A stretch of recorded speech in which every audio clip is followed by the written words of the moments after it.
Welcome to this edition of Northwest Real Estate Forum. I'm your host, Patricia Wangsness. Our passion is to help you understand the art, science, and timing of real estate by bringing you relevant topics and experts with up-to-date information impacting your biggest asset, your home.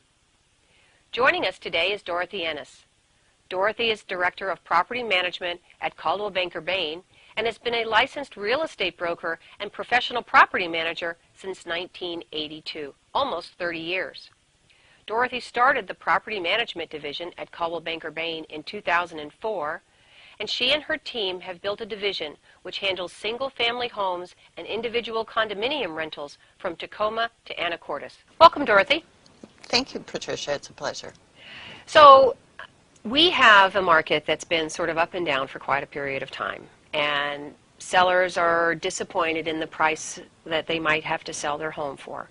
So some of the sellers are choosing to rent, and we suggest, David and I suggest, that they talk to a professional about renting a home because it's not as simple as it seems. So what's some of the advice that you could give to a seller that's important?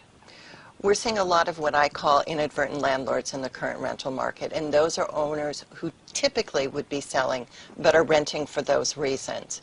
One of the biggest issues that we see is that those owners aren't investment owners, so they still have an emotional tie to the home, and instead of treating it as a business, which is what it becomes, they're still keeping that emotional tie, and they want to keep it their home, and they want to choose who lives in their house.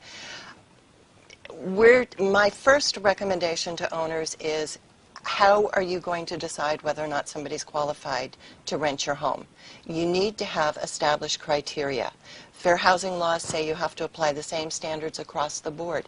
How do you do that if you don't have an established criteria? You need to know what it is you're going to choose as a basis for deciding whether or not somebody can rent your home. That's the first rule. So are you talking about an income cap, or are you talking about smokers or pets, things like that? Income tax is one of them, but let's say somebody has 3 late payments versus somebody credit check. Okay. Versus somebody who's got a collection account. How do those balance?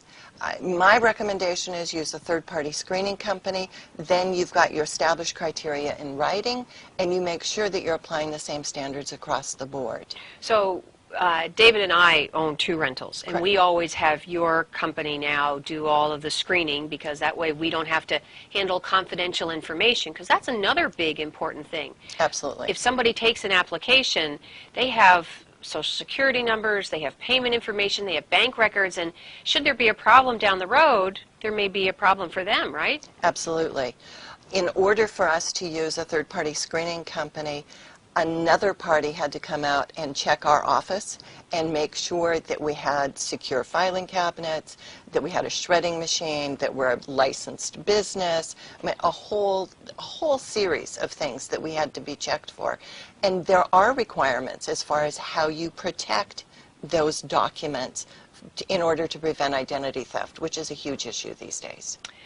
So let's also talk about a lease. You know, if somebody doesn't know who's going to be renting their home, they have to have a formal lease, and that has to comply with some state regulations. Even if it's a friend, you're still a landlord, and you have a tenant that has rights and privileges. Absolutely. We just took over 7 properties that have been held by a family trust. And it was one of those things where one person handles it one year, another person handles it another year. And now we're down the line, and we've got tenants in houses who don't have leases, who nobody can find the lease does not conform with state law, there's no move-in inspection, there are all kinds of issues. And these can end up resulting in the tenant trashes the house, and you have no rights because you didn't do the paperwork right in the first place. So it's absolutely a huge issue. So, okay, so that's what a landlord should do. What are the biggest mistakes that you advise, somebody, or what can we share with our audience, the biggest mistakes that they make so that they can avoid that? From the very first, again, going back to the screening, is to make sure you do the screening. You want to do an absolutely thorough screening, but you want to make sure that you're adhering to fair housing laws. One of the things that we see is landlords who are inadvertently discriminating against tenants. For instance, we had an owner who had a houseboat. They didn't want children in the houseboat because they were worried about their safety. But children are a protected class. You can't say no, even if you think you're doing it for their best interests. You can't say no to roommates. You're saying, I don't want a bunch of kids living in my house, turning it into a party house.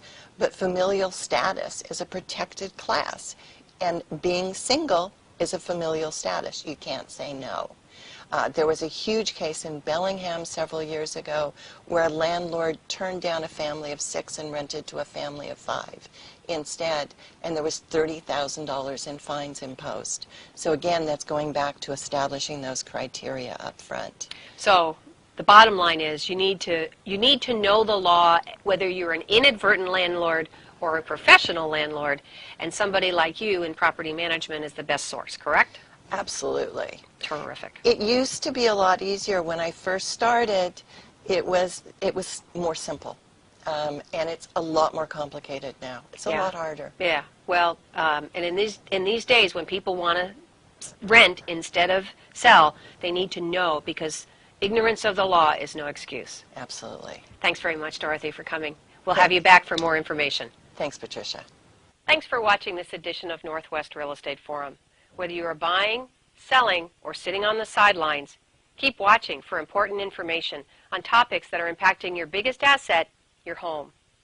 To learn more about this and other shows, please visit us at northwestrealestateforum.com.